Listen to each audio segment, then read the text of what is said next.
Hi guys, welcome to the Channel of Love Book Club. Okay, we're on the final chapter of The Philosopher's Stone. We're going to have a little break before I start reading The Chamber of Secrets, but we better wrap this book up first. Okay, so how did we end the last chapter? Harry was into the last chamber and, well, there was already someone there. But it wasn't Snape, it wasn't even Voldemort.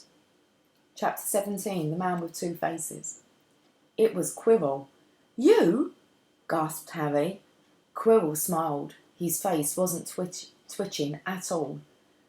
Me? He said calmly. I wondered whether I'll be meeting you here, Potter. But I thought Snape. Severus? Quirrell laughed, and it wasn't his usual quivering treble either, but cold and sharp. Yes, Severus does seem to be the type, doesn't he? So useful to have him swooping around like an overgrown bat. Next to him, who would suspect poor stuttering Professor Quirrell? Harry couldn't take it in. This couldn't be true. It couldn't. But Snape tried to kill me. No. I tried to kill you. Your friend Miss Granger accidentally knocked me over as she rushed to set fire to Snape at that Quidditch match. She broke my eye contact with you. Another few seconds and I'd have got you off of that broom. I'd have managed it before then if Snape hadn't been muttering a counter curse trying to save you. Snape was trying to save me. Of course, said Quirrell coolly. Why do you think he wanted to referee your next match? He was trying to make sure I didn't do it again. Funny, really. He needn't have bothered. I couldn't do anything with Dumbledore watching. All the other teachers thought Snape was trying to stop Gryffindor winning. He did make himself unpopular, and what a waste of time, when after all that, I'm going to kill you tonight. Quirrell snapped his fingers. Ropes sprang out of thin air and wrapped themselves tightly against Harry. You're too nosy to live, Potter, scurrying around the school at Halloween like that. For all I knew, you'd seen me coming to look at what was guarding the stone. You let the troll in? Certainly. I have a special gift with trolls. You must have seen what I did to that one in the chamber back there. Unfortunately, while everyone else was running around looking for it, Snape, who already suspected me, went straight to the third floor to head me off, and not only did my troll fail to beat you to death, that three-headed dog didn't even manage to bite Snape's leg off properly. Now wait quietly, Potter. I need to examine this interesting mirror. It was only then that Harry realised what was standing behind Quirrell. It was the mirror of Erised. This mirror is the key to finding the stone, Quirrell murmured, tapping his way around the frame. Trust Dumbledore to come up with something like this, but he's in London. I'll be far away by the time he gets back. All Harry could think of doing was to keep Quirrell talking and stop him concentrating on the mirror. I saw you and Snape in the forest, he blurted out. Yes, said Quirrell idly, walking around the mirror to look at the back. He was on to me by that time, trying to find out how far I'd got. He suspected me all along, tried to frighten me, as though he could when I had Lord Voldemort on my side. Quirrell came back out from behind the mirror and stared hungrily into it. I see the stone. I'm presenting it to my master. But where is it? Harry struggled against the ropes binding him, but they didn't give. He had to keep Quirrell from giving his whole attention to the mirror. But Snape always seemed to hate me so much. Oh, he does, said Quirrell casually. Heavens, yes. He was at Hogwarts with your father, didn't you know? They loathed each other. But he never wanted you dead. But I heard you a few days ago sobbing. I thought Snape was threatening you. For the first time, a spasm of fear flitted across Quirrell's face. Sometimes, he said, I find it hard to follow my master's instructions. He is a great wizard and I am weak. You mean he was there in the classroom with you? Harry gasped. He is with me everywhere I go, said Quirrell quietly. I met him when I travelled around the world. A foolish young man, I was then, full of ridiculous ideas about good and evil. Lord Voldemort showed me how wrong I was. There is no good and evil. There is only power, and those too weak to seek it. Since then, I have served him faithfully, although I have let him down many times. He has had to be very hard on me. Quirrell shivered suddenly. He does not forgive mistakes easily. When I failed to steal the stone from Gringotts, he was most displeased. He punished me, decided he would have to keep a closer eye on me. Quirrell's voice towered away. Harry was remembering his trip to Diagon Alley. How could he have been so stupid? He'd seen Quirrell there, that very day, shaken hands with him, in the leaky cauldron. Quirrell cursed under his breath. I don't understand. Is the stone inside the mirror? Should I break it? Harry's mind was racing. What I want more than anything else in the world, at the moment, he thought, is to find the stone before Quirrell does. So if I look into the mirror, I should see myself finding it, which means I'll see where it's hidden. But how can I look without Quirrell realising what I'm up to? He tried to edge to the left, to get in front of the glass without Quirrell noticing, but the ropes around his ankles were too tight. He tripped and fell over. Quirrell ignored him. He was still talking to himself. What does this mirror do? How does it work? Help me, master. And to Harry's horror, a voice answered, and the voice seemed to come from Quirrell himself. Use the boy. Use the boy. Quirrell rounded on Harry. Yes, Potter, come here. He clapped his hands once, and the ropes binding Harry fell off. Harry got slowly to his feet. Come here, Quirrell repeated. Look in the mirror and tell me what you see. Harry walked towards him. I must lie, he thought desperately. I must look and lie about what I see, that's all. Quirrell moved close behind Harry. Harry breathed in the funny smell that seemed to come from Quirrell's turban. He closed his eyes, stepped in front of the mirror, and opened them again. He saw his reflection, pale and scared-looking at first, but a moment later the reflection smiled at him. It put its hands into its pocket and pulled out a blood-red stone. It put its hands into its pocket and pulled out, a blood-red stone. It winked and put the stone back in its pocket, and as it did so, Harry felt something heavy drop into his real pocket. Somehow, incredibly, he had got the stone. Well, said Quirrell impatiently, what do you see? Harry screwed up his courage. I see myself shaking hands with Dumbledore, he invented. I have won the House Cup for the Gryffindor. Quirrell cursed again. Get out of the way, he said. As Harry moved aside, he felt the Philosopher's Stone against his leg. Dare he make a break for it? But he hadn't walked 5 paces before a high voice spoke through Quirrell, though Quirrell wasn't moving his lips.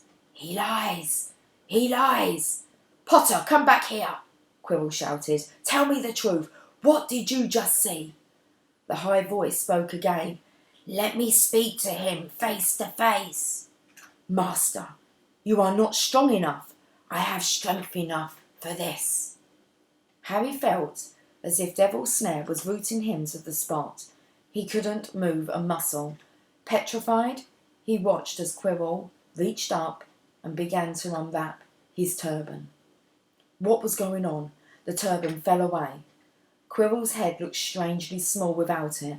Then he turned slowly, on the spot.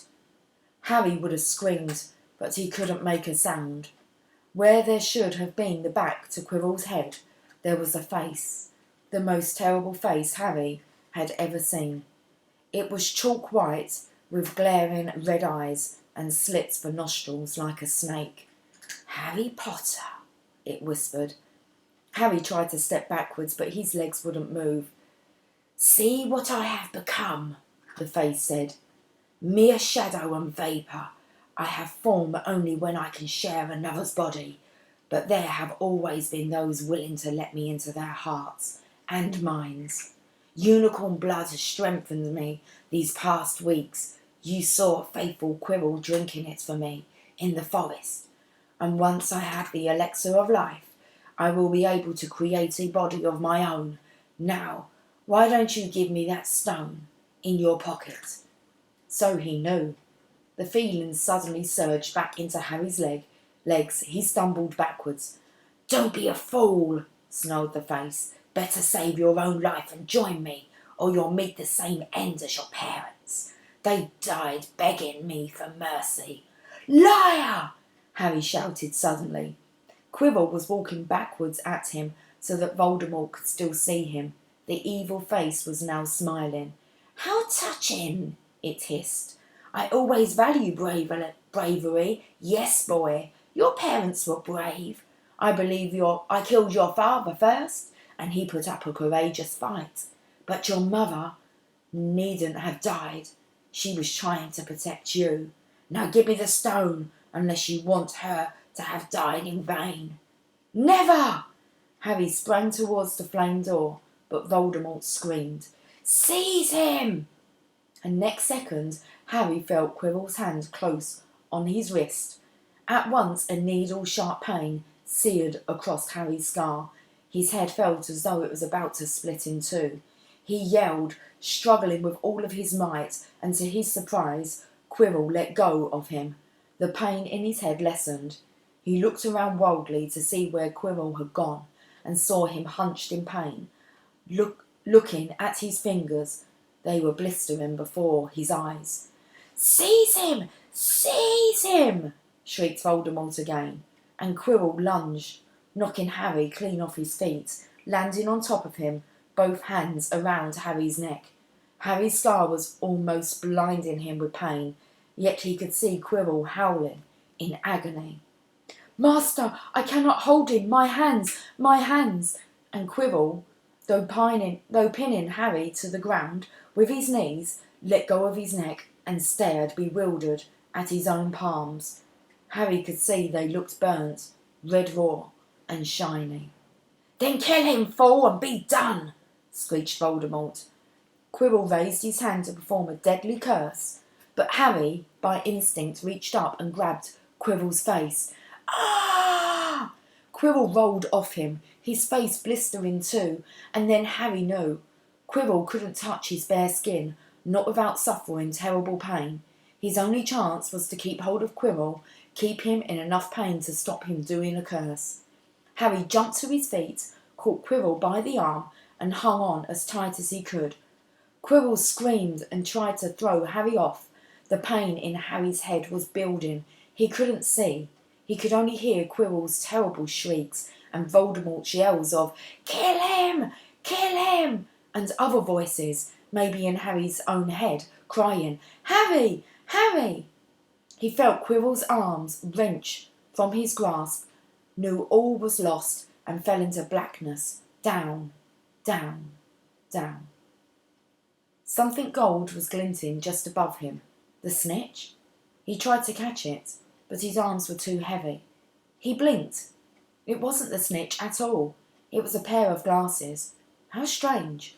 He blinked again. The smiling face of Albus Dumbledore swam into view above him. "Good afternoon, Harry," said Dumbledore. Harry stared at him. Then he remembered. "Sir, the stone! It was Quirrell! He's got the stone! Sir, quick!" "Calm yourself, dear boy. You are a little behind the times," said Dumbledore. "Quirrell does not have the stone." "Then who does?"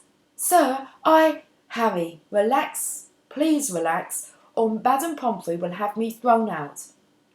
Harry swallowed and looked around him. He realised he must be in the hospital wing. He was lying in a bed with white linen sheets, and next to him was a table piled high with what looked like half the sweet shop. "Tokens from your friends and admirers," said Dumbledore, beaming. "What happened down in the dungeons between you and Professor Quirrell is a complete secret, so naturally the whole school knows. I believe your friends Misters Fred and George Weasley were responsible for trying to send you a lavatory seat. No doubt they thought it would amuse you. Madame Pomfrey, however, felt it might not be very hygienic and confiscated it." "How long have I been in here?" 3 days. Mr. Ronald Weasley and Miss Granger will be most relieved you have come round. They have been extremely worried. But, sir, the stone. I see you are not to be distracted. Very well, the stone. Professor Quirrell did not manage to take it from you. I arrived in time to prevent that, although you were doing very well on your own, I must say. You got there? You got to Hermione's owl? We must have crossed in mid-air. No sooner had I reached London than it became clear to me that the place I should be was the one I had just left. I arrived just in time to pull Quirrell off you. It was you? I feared I might be too late. You nearly were. I couldn't have kept him off the stone much longer. Not the stone, boy. You. The effort involved nearly killed you. For one terrible moment there, I was afraid it had. As for the stone, it has been destroyed. Destroyed? Said Harry blankly. But your friend, Nicholas Flamel. Oh, you know about Nicholas? Said Dumbledore, sounding quite delighted.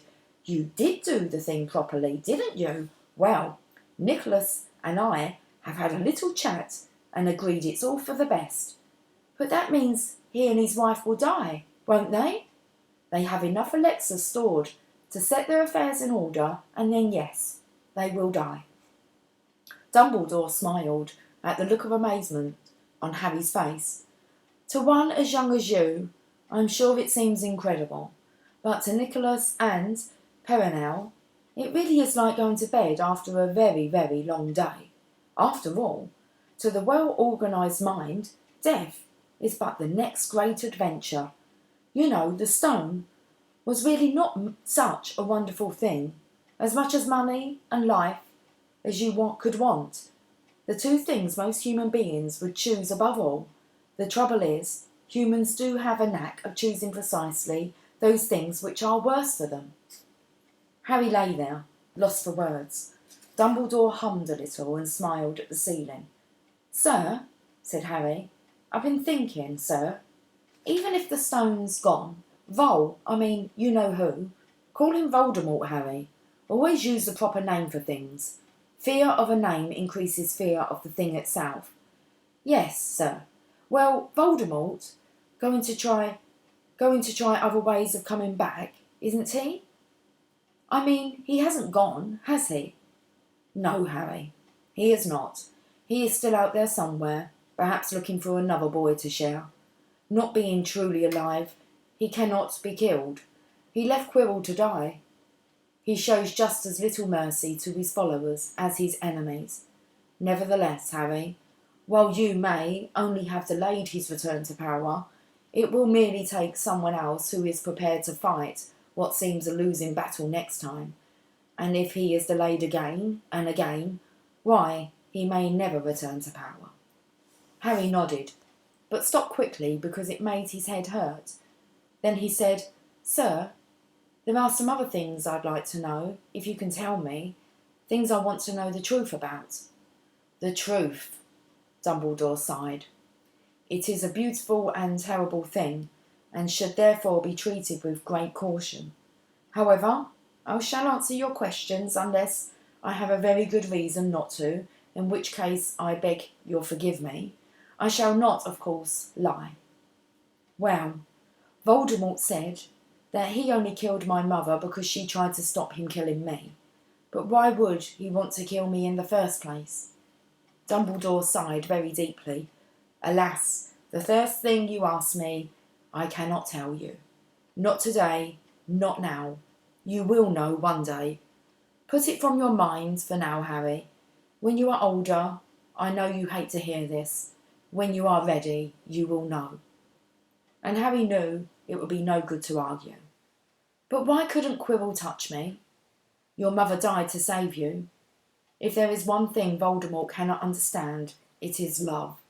He didn't realise that love, as powerful as your mother's for you, leaves its own mark. Not a scar, no visible sign. To have been loved so deeply, even though the person who loved us is gone, will give us some protection forever. It is in your very skin. Quirrell, full of hatred, greed and ambition, sharing his soul with Voldemort, could not touch you for this reason. It was agony to touch a person marked by something so good. Dumbledore now became very interested in a bird out on the windowsill, which gave Harry time to dry his eyes on the sheet. When he had found his voice again, Harry said, "And the invisibility cloak? Do you know who sent it to me?" "Ah, your father happened to leave it in my possession, and I thought you might like it." Dumbledore's eyes twinkled. "Useful things. Your father used it mainly for sneaking off to the kitchens to steal food when he was here. And there's something else. Fire away." "Quirrell and Snape." "Professor Snape? Harry?" "Yes, him. Quirrell said he hates me because he hated my father. Is that true?"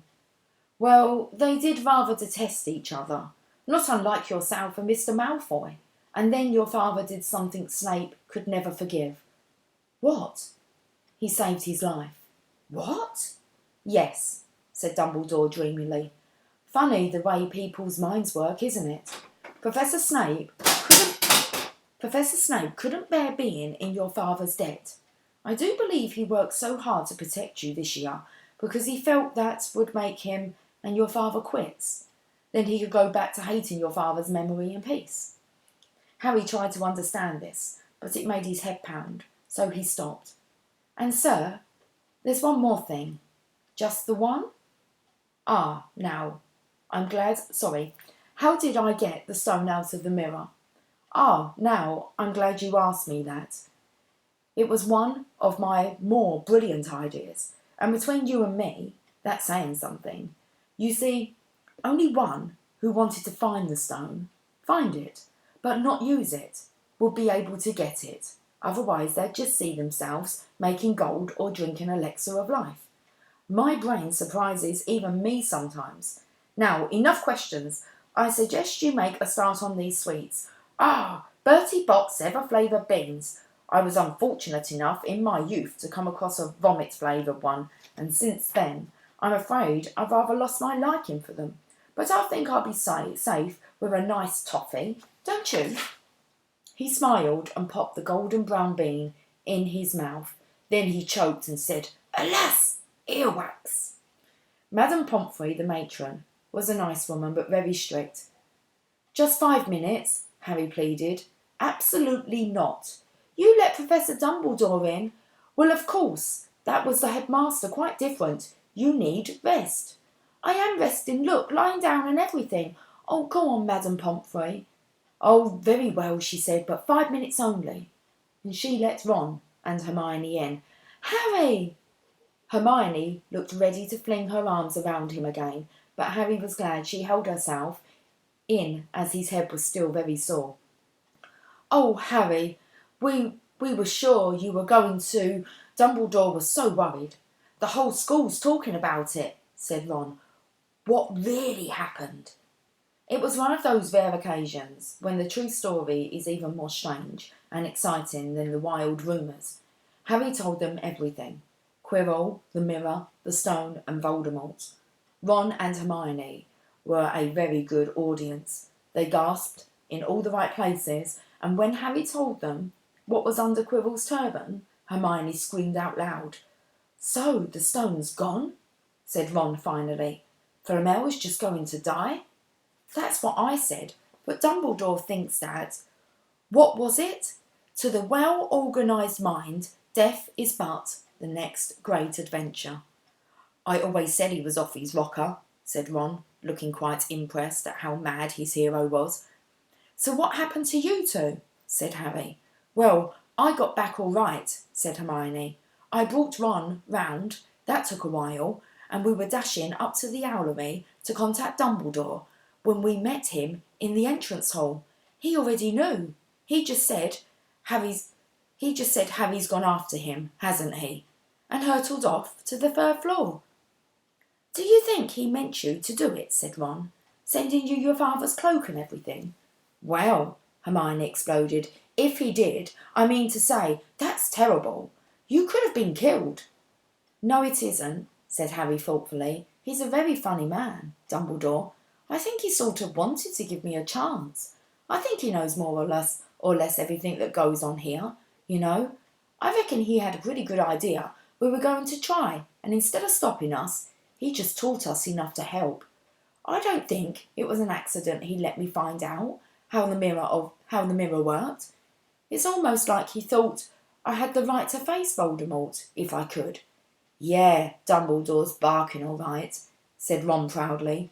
Listen, you've got to be up for the end-of-year feast tomorrow. The points are all in, and Slytherin won, of course. You missed the last Quidditch match. We were steamrolled by Ravenclaw without you, but the food'll be good. At that moment, Madame Pomfrey busted over. You've nearly had 15 minutes, now out, she said firmly. After a good night's sleep, Harry felt nearly back to normal.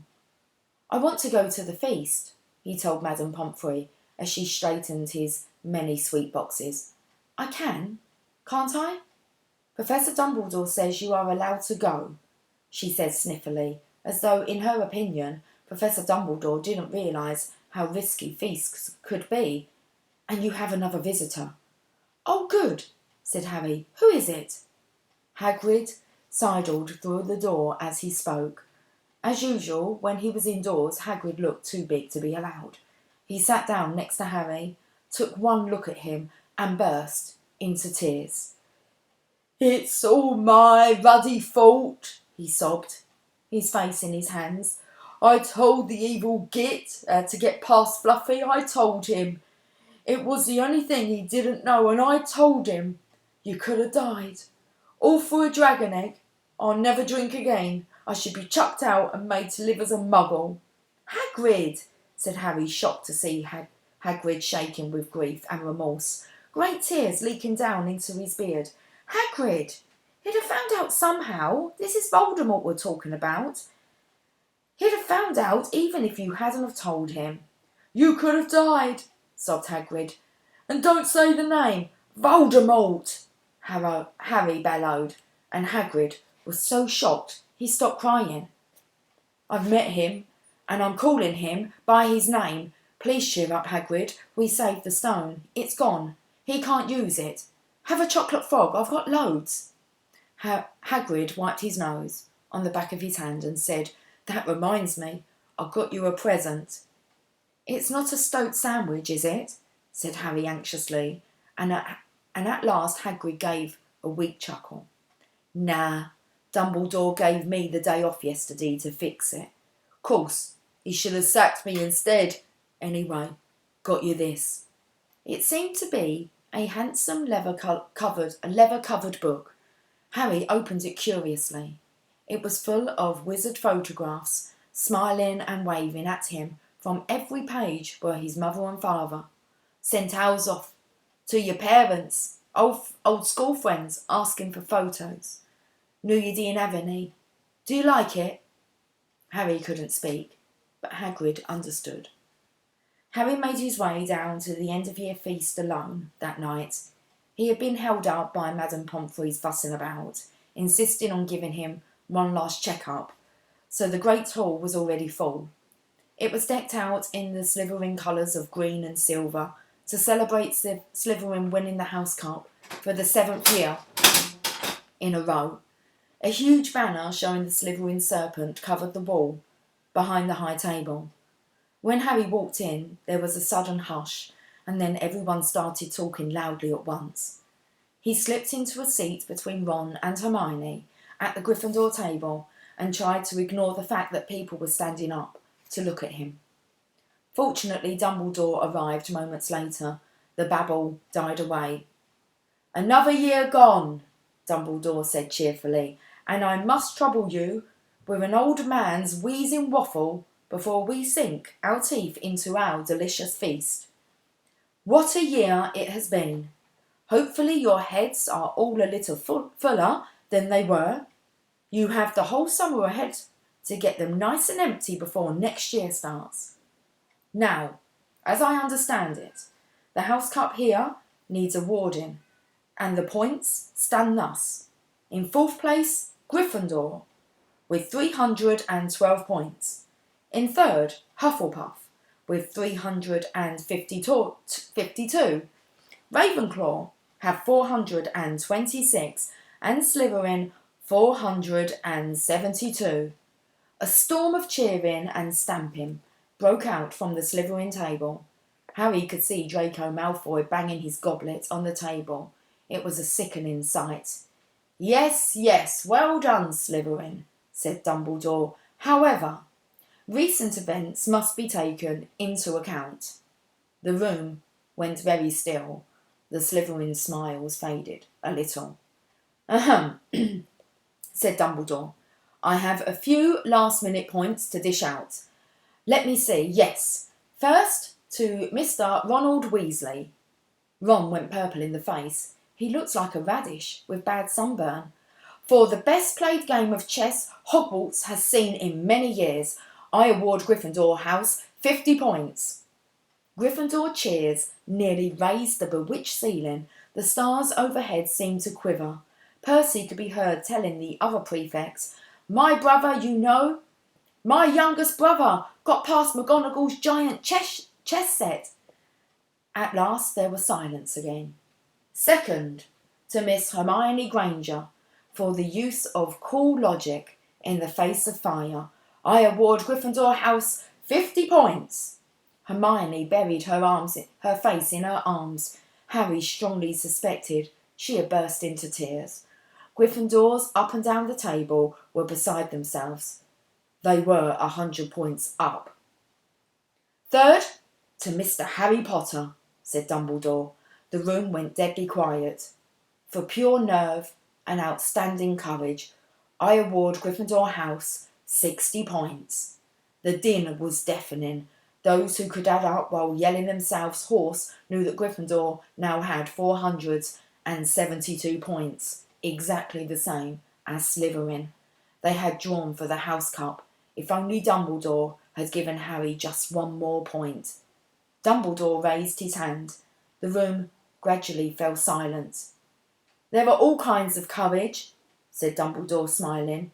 It takes a great deal of bravery to stand up to our enemies, but just as much to stand up to our friends. I therefore award 10 points to Mr. Neville Longbottom.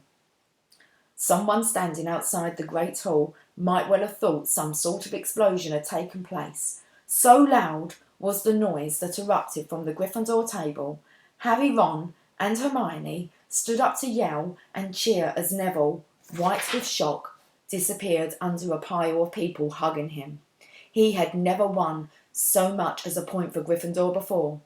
Harry, still cheering, nudged Ron in the ribs and pointed at Malfoy, who couldn't have looked more stunned and horrified if he'd just had the body-bind curse put on him.